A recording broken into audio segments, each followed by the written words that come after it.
Assalamualaikum ya akhi ya ukhti. Assalamualaikum ya akhi ya ukhti.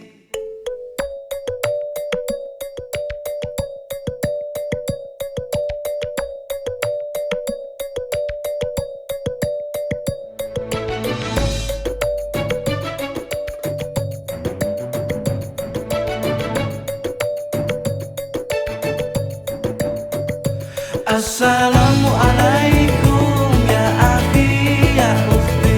Assalamualaikum ya akhi ya ukhti. Salam salam hai saudaraku, semoga Allah merahmatimu. Salam salam wahai semua, semoga hidup jadi bahagia. Bila hati terasa sedih, bila jiwa terasa hantam, mungkin kita sudahlah lupa berzikir tenangkan jiwa. Assalamualaikum ya akhi ya ukhti. Assalamualaikum ya akhi ya ukhti. Bila langkah sempit dunia, rezeki dicari yang langkah susah, mungkin kita sudahlah lupa sedekah lapangkan harta. Dalam hidup semua bekerja, kadang salah bahkan berdosa. Jangan-janganlah putus asa, ampunan Allah selalu terbuka. Assalamualaikum ya akhi ya ukhti. Assalamualaikum ya akhi ya ukhti. Assalamualaikum ya akhi ya ukhti. Assalamualaikum ya akhi ya ukhti. Salam salam hai saudaraku, semoga Allah merahmatimu. Salam salam wahai semua, semoga hidup jadi bahagia. Dalam hidup tiada sempurna, kadang hilaf kadang terlupa. Jangan-janganlah putus asa, ampunan Allah selalu terbuka. Assalamualaikum ya akhi ya ukhti. Assalamualaikum ya akhi ya ukhti. Bila hati terasa sedih, bila jiwa terasa hampa, mungkin kita sudahlah lupa berzikir tenangkan jiwa. Dalam hidup semua bekerja, kadang salah bahkan berdosa. Jangan-janganlah berputus asa, ampunan Allah selalu terbuka. Assalamualaikum ya akhi ya ukhti. Assalamualaikum ya akhi ya ukhti. Assalamualaikum ya akhi ya ukhti.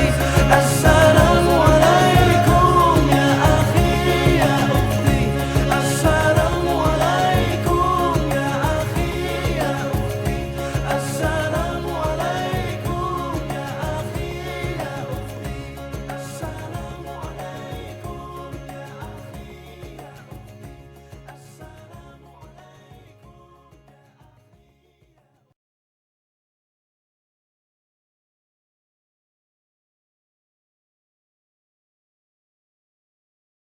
kepada kita sampai hari ini, termasuk nikmat menghirup udara yang segar. Dalam kitab Durratul Nasihin rata-rata dijelaskan, rata-rata seseorang bernafas dalam keadaan normal 180 kali per jam. Begitu kata kitab tersebut. Itu rata-rata dalam keadaan normal. Tapi kalau saya tadi naik ke atas, mungkin tambah lagi lah. 180 menurut itulah makanya tensi itu yang ya barangkali begitu. Oleh karena itu patut kita syukuri, belum lagi nikmat-nikmat yang lain yang memang Allah katakan wa in ta'uddu ni'matallah la tuhsuha. Kalau kamu coba menghitung nikmat Allah, pasti tak bisa dikalkulasikan. Allahumma shalli wa sallim wa barik ala sayyidina Muhammad. Kita baca salat dan salam ke hadirat Rasulullah sallallahu alaihi wasallam. Semoga kita dan keluarga kita, baik yang masih hidup maupun yang sudah berpulang ke rahmatullah, maupun orang-orang yang pernah berbuat baik dan mendoakan kita, kiranya sama-sama mendapatkan syafaat dari Rasulullah sallallahu alaihi wasallam di hari akhirat kelak. tentunya atas izin Allah Subhanahu wa taala. Bapak dan Ibu sahibul bait yang kita hormati, Bapak Ketua Perkumpulan atau arisan kita Pak Prof. Lusiadi, dan seluruh ibu-ibu, bapak-bapak orang tua kami yang hadir, termasuk juga Pak Prof. Martian dan Dr. Nasib yang kami hormati, dan doa kami mudah-mudahan kalaupun tidak nanti khusus Agustus 2003 dibentuk, tapi bergabunglah dengan kita sehingga Agustus September 2022 dan Agustus 2023 kira-kira begitu nanti. Pokoknya amin ya rabbal alamin. Dalam kesempatan ini saya hanya menyampaikan 7 menit tadi ya. 7 menit. Ini saja udah 3 menit.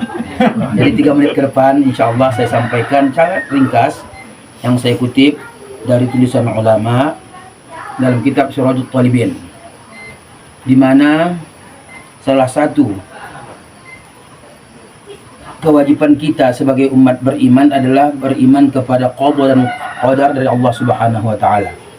Artinya keputusan Allah tak bisa diganggu-gugat. Di dalam kitab tersebut dijelaskan bahwa ada yang Allah ciptakan sejak lahir untuk mengabdi kepada Allah sampai nanti di akhirat masuk surga.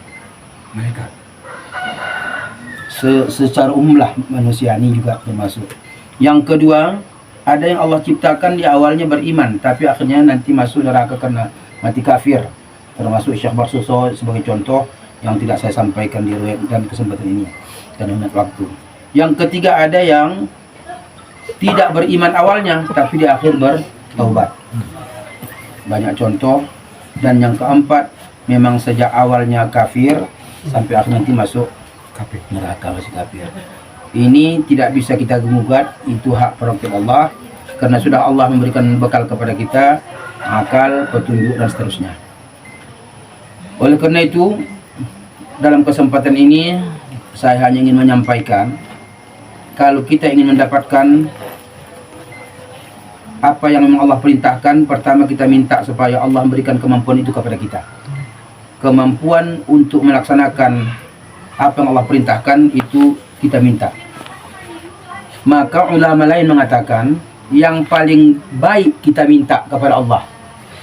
Apa yang paling baik kita minta kepada Allah? Apakah minta surga? Apakah minta ini dan itu? Kata ulama ini menjelaskan, sebaik-baik yang kita minta kepada Allah adalah apa yang Allah perintahkan kepada kita untuk melakukannya. Sebaik-baik yang kita minta kepada Allah adalah apa yang Allah perintahkan kepada kita untuk melakukannya. Salah satunya Allah merintahkan kita bertakwa, la'allakum tattaqun. Maka mintalah sama Allah supaya kita mampu dan termasuk golongan yang bertakwa. Allah merintahkan kepada kita, la'allakum tashkurun. Semoga kamu menjadi orang berterima kasih, bersyukur. Maka mintalah kepada Allah, Allah maj'alni minasyakirin. Ya Allah, jadikanlah aku termasuk orang yang mampu dan terkategorikan, tergolong kepada orang-orang pandai bersyukur. Allah maj'alna minar rasyidin. Karena Allah memerintahkan la'allahum yarsyudun, semoga mereka menjadi orang-orang cerdas. Maka mintalah kepada Allah supaya kita ini menjadi orang-orang yang cerdas. Ada pintar, ada cerdas. Saya tidak berani membahasnya karena di depan Pak Prof. Tapi kalau di luar saya sampaikan itu bahwa sedikit beda pintar dengan cerdas. Pintar bisa umumnya diperoleh dari pendidikan formal, sekolah. Tapi kecerdasan terkadang diperoleh dari pengalaman. Apalagi bisa bergabung pintar dan cerdas. Saya kaitkan dengan apa yang disampaikan Ustadz Sayuti tadi di waktu cengkrama bahwa presiden ke depan, sedikit saya kaitkan, presiden ke depan itu siapa yang paling baik? Di beberapa pertemuan di tempat lain saya sampaikan, sebenarnya kita umat Islam, saya tidak punya urusan dengan siapapun. Tapi kita umat Islam sebenarnya tidak bingung-bingung memilih siapa presiden yang paling bagus. Bercermin saja kepada cerita Khalifah Ar-Rasyidin. Khalifah Ar-Rasyidin kan ada 4 dalam satu riwayat, sebagian ulama mengatakan 5.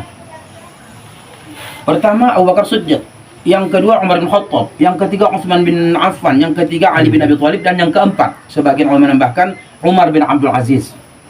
Kita tidak membahas Umar bin Abdul Aziz, ini luar biasa juga ini. Kenapa? Beliau pemimpin yang sangat kaya raya, begitu menjadi khalifah habis hartanya.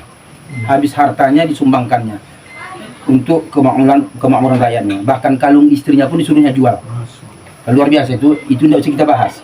Yang empat inilah yang ulama mayoritas mengatakan Khalifah Ar-Rasyid yang empat. Pertama Abu Bakar. Keistimewaan Abu Bakar ini, dialah satu-satunya barangkali yang tidak mau diangkat jadi pemimpin. Itu kan luar biasa. Tidak mau berusaha untuk tidak menjadi pemimpin. Tapi kan ada ketika itu ahlul hilli wal aqdi, sekitar 5-6 orang anggota sahabat besar meminta kepada beliau supaya beliau bersedia. Beliau menolak. Nah, ahlul hilli wal aqdi ini mengemukakan beberapa argumentasi, termasuk ketika orang belum beriman, Abu Bakar sudah beriman. Ketika pindah Isra Mi'raj, orang yang kafir bertambah kafir, orang yang sudah beriman pun terkadang ada goyah imannya. Tapi ketika beliau ditanya, kalau Rasulullah yang mengatakan lebih dari itu pun akan percaya. Sejak itu digelar Siddiq. Siddiq itu lebih banyak membenarkan. Ketika Nabi hijrah ke Madinah, beliaulah mengawani Rasulullah. Itu dikemukakan para sahabat besar ini. Beliaulah menemani Rasulullah di Gua Hira yang gelap gulita. Bapak-bapak boleh tahu lah. Ketika itu sampai dipatok ular. Karena ular marah sama Abu Bakar. Begitu riwayat menceritakan. Ditutupnya. Karena sementara ular itu mendapat wahyu akan bertemu dengan Rasulullah. Di situ ada Rasulullah baru menginap. Abu Bakar secara naluri manusia kan menyelamatkan Rasulullah. Tapi beliau tidak tahu bahwa justru ular itu ingin bertemu dengan Rasul. Nah, itu dikemukakan. Dan banyak lagi hal. Akhirnya beliau terpaksa menerima. Sehingga pidato beliau apa kata? Yang diriwayatkan, kalau aku memimpin ini dalam keadaan lurus, bantu aku. Tapi kalau aku bengkok, tolong luruskan aku. Dalam riwayat diceritakan, Umar mengangkat pedang, kalau Anda bengkok, ini yang meluruskannya. Kira-kira begitu. Nah, artinya ini model Abu Bakar. Yang kedua model Umar. Sayyidina Abu Bakar dan Sayyidina Umar ini kebetulan mertua Rasul. Tapi bukan karena mertua beliau diangkat. Yang kedua Umar. Umar ini terkenal dengan paling tidak dua hal. Pertama tegas, yang kedua adil, yang ketiga berani. 3 hal. Tegas, berani, dan adil. Kalau bisa pemimpin ke depan pun orang yang seperti ini. Yang ketiga, karena 7 menit ini kan. Yang ketiga, Utsman bin Affan.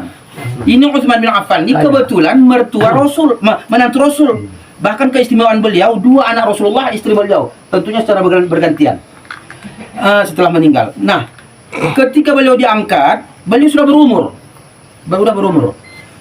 Dan politik ketika itu bisa kita baca luar biasa dahsyatnya. Kalau sekarang ini belum apa-apanya dibanding ketika itu. Sehingga hampir sulit ditemukan yang diyakini mana lawan mana kawan. Terkadang kelihatan kawan, ternyata lawan. Maka Sayyidina Utsman ketika itu yang sudah berpengalaman karena umurnya, mencoba mengangkat beberapa dari kerabatnya karena itu yang percayanya. Timbul lagi masalah. Dianggap istilah kita sekarang ini KKN, segala macam. Sehingga meninggal juga terbunuh Utsman ini. Artinya luar biasalah ketika itu. Yang keempat, saya ringkas, Sayyidina Ali. Sayyidina Ali ini menantu Rasul, kebetulan juga menantu Rasul. Tapi bukan karena menantu Rasul diangkat menjadi khalifah. Memang beliau sangat cerdas. Siapa yang mengatakan cerdas? Rasulullah. Rasulullah mengatakan, ana madidatul ilmi wa aliyun babuha. Akulah gunangnya ilmu, akulah kotanya ilmu, dan alilah pintunya. Kalau kita mungkin bahasa Medannya, sebelum masuk ke gudang cukup lewat pintu. Kira-kira begitu mungkin kita interpretasikan. Oleh karena itu, kita umat Islam memilih pemimpin tak payah-payah. Bercermin saja keempat ini. Abu Bakar, kesimpulannya Abu Bakar menolak untuk jadi pemimpin. Kalau tak ada pemimpin yang seperti Abu Bakar menolak mati-matian, maka jangan pilih pemimpin yang sudah kalah bolak-balik, dipilih jangan lagi. Kalau memang tak dapat pemimpin yang menolak untuk diangkat, maka jangan pilih pemimpin yang bolak-balik minta diangkat. Itu begitu mafhumnya. Yang kedua,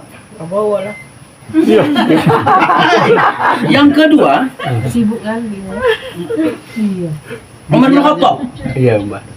Tegas, berani, dan adil. Cari pemimpin seperti itu. Nah, ini dia. Nih, Carilah yang berani, tegas, dan adil. adil.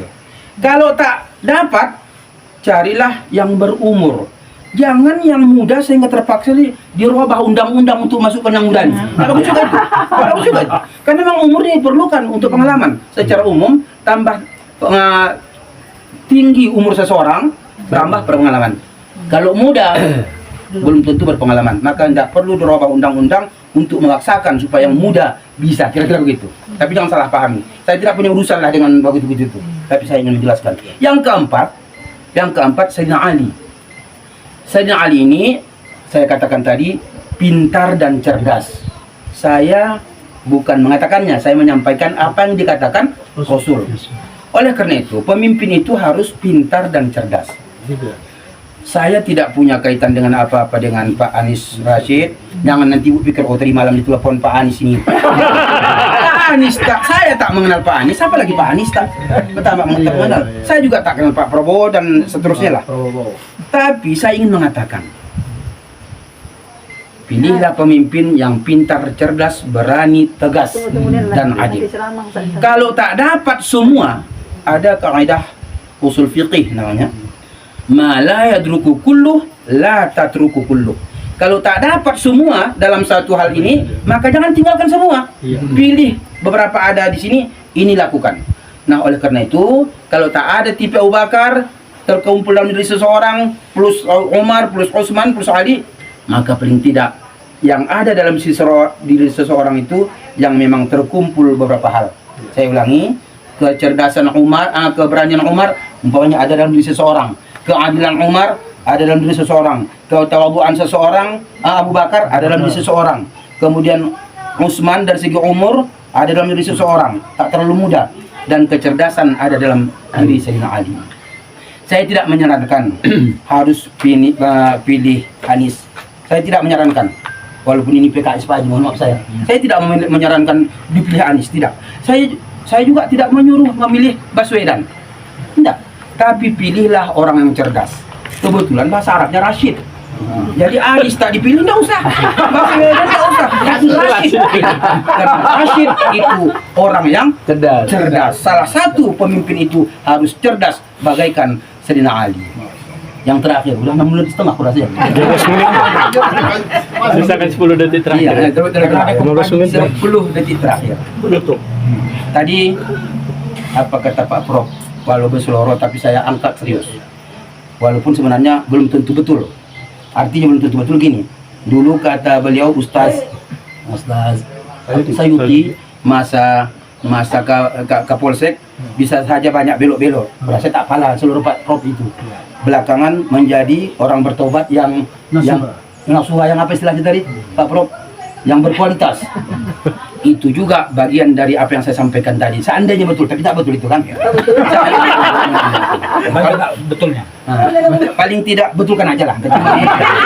Artinya itu bisa jadi sebagaimana saya katakan tadi, di awalnya bisa jadi orang bengkok, belakangan lurus. Dan ternyata saya yakin kalau Pak Sayuti sejak awal sampai sekarang tetap lurus. Saya yakin. Ini ada saya lihat PKS. Saya awalnya tidak punya keterkaitan psikologis namanya dengan PKS. Tapi saya dari dulu sudah apakan PKS. Iya, memakai PKS. Tapi namanya Ustadz tak boleh kemana-mana. Harus ada di mana-mana. Tadi saya tersentuh tadi dengan ucapan Pak Ustadz Sayuti. Ndak usah ini, ndak usah. Tapi kami Ustadz nih kalau diminta mau tak mau harus menyampaikan. Saya alhamdulillah kebetulan ketua PKS Sumatera Utara berkunjung ke rumah sebelum Pak Prof berkunjung ke rumah. Tapi belakangan orang-orang besar datang ke rumah saya, termasuk Pak Prof. Alhamdulillah saya, mungkin karena saya orang besar loh ya. Insya Allah tanggal 2. Tanggal berapa? Tanggal Bahtiar Jafar ya. Indah. Saya ini. Usman Jafar. Ustadz maaf yang datang beberapa waktu yang lalu. Kemudian hari Selasa nanti kebetulan, mohon maaf nih Pak, walaupun tak Bapak tersetuju. Kemudian kebetulan nanti tanggal 2 Golkar di vokal poinnya. Karena vokal poin barangkali yang di Setiabudi itu Pak Ijek karena mau DPR RI barangkali apa nih Cari ya. apa provinsi. Provinsi. Jadi saya diundang memberikan ceramah. Hadir juga lah saya. Tapi sekali lagi secara umum batin saya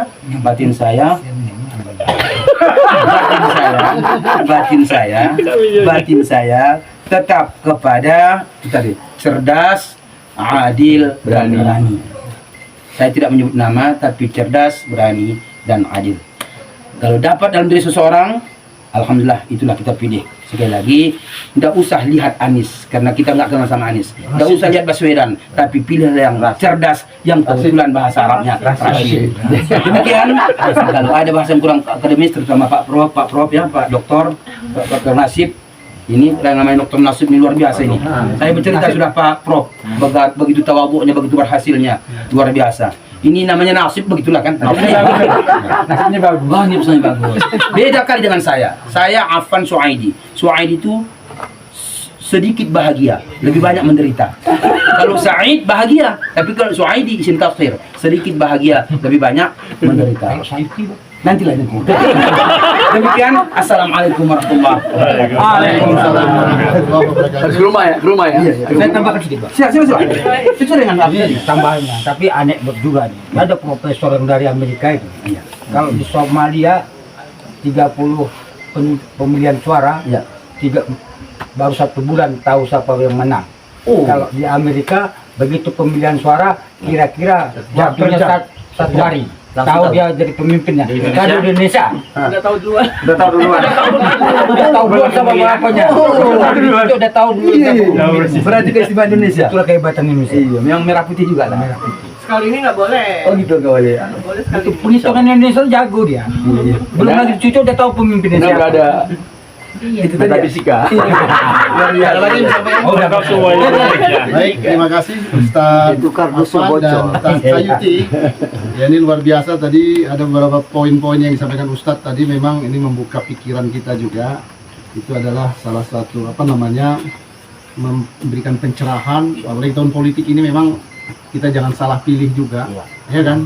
5 tahun kita tergadai kalau kita salah pilih, ya kan? Jadi seperti ini Pak polisi kita ini, Pak Rahman ini pun dia yang aktifnya berani, dia Berani bicara. dan bicara juga tentang mana yang baik mana yang benar, kan gitu. Jadi tidak semua yang berani begitu. Dan alhamdulillah saya apresiasi ini arisan di September ini ya. Ini adalah arisan yang luar biasa dibanding yang kloter-kloter sesudah atau sebelumnya. Mudah-mudahan ini jadi apa nanti barometer. Ya kalau bisa pun bergabung kemari. Ya, dengan segala kekurangan kami, mohon maaf kami sebagai tuan rumah ya. Mungkin tempat jauh, tidak nyaman juga mungkin situasinya. Makannya pisang goreng doang. Nah, kan pisang goreng. Ini katanya trik tuan rumah, dikasih dulu makan snack-snack kekinian supaya nanti ini harusnya dia ngomong ya kan? Ya, jadi Analisa.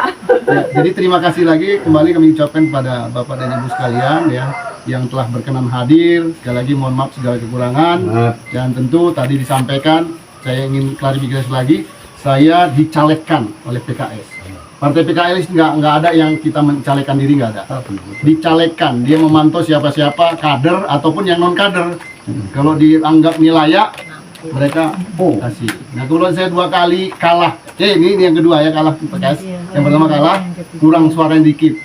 Nah mudah-mudahan dengan doa-doa Bapak Ibu sekalian, insya Allah saya bisa memenangkan ini. Insya Allah doakan saya supaya bisa membantu kemudahan-kemudahan untuk kita semua lah. Menang umrah gratis semua kan? Kita tanya bosnya. Itu kita tanya. Tunggu lah, kalau kami dipanggil Golkar nanti sen yang juga. Kita ceramah aja. Tapi inilah fungsinya kami nih. Harus melewati direktur dulu. Proposalnya belum masuk ke direktur. Kalau saja supaya cepat gabung, merasa menyatu gitu. Kalau hati udah Alhamdulillah. Udah 2 kali datang, Pak ya?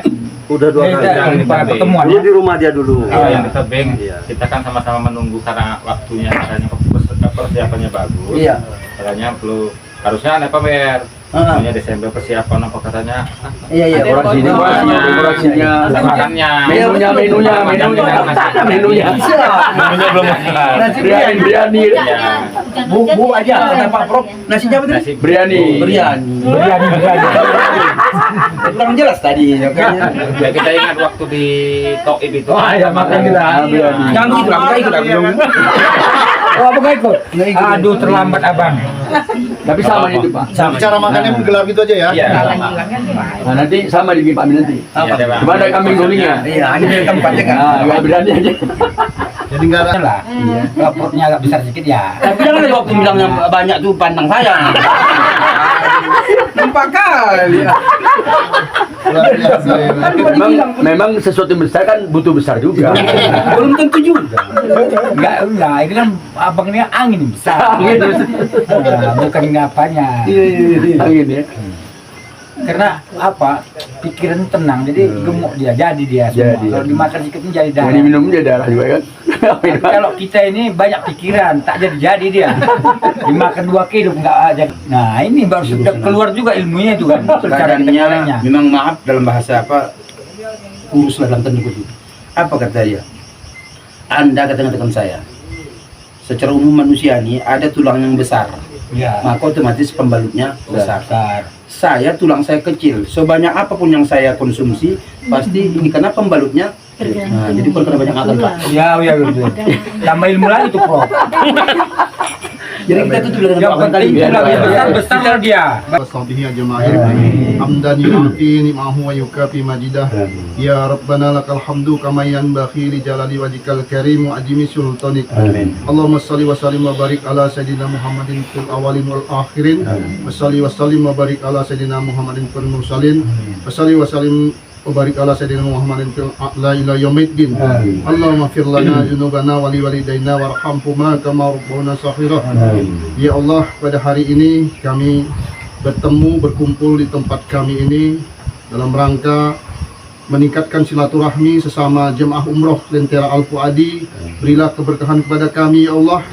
Ampunilah dosa-dosa kami, kedua orang tua kami ya Allah. Berkahilah perjalanan hidup kami, jadikanlah anak-anak kami anak yang soleh dan soleha ya Allah. Mudahkan segala urusan kami ya Allah. Jika ada di antara kami yang mengalami kesusahan, mudahkanlah ya Allah. Jika di antara kami ada yang sakit, sembuhkanlah ya Allah.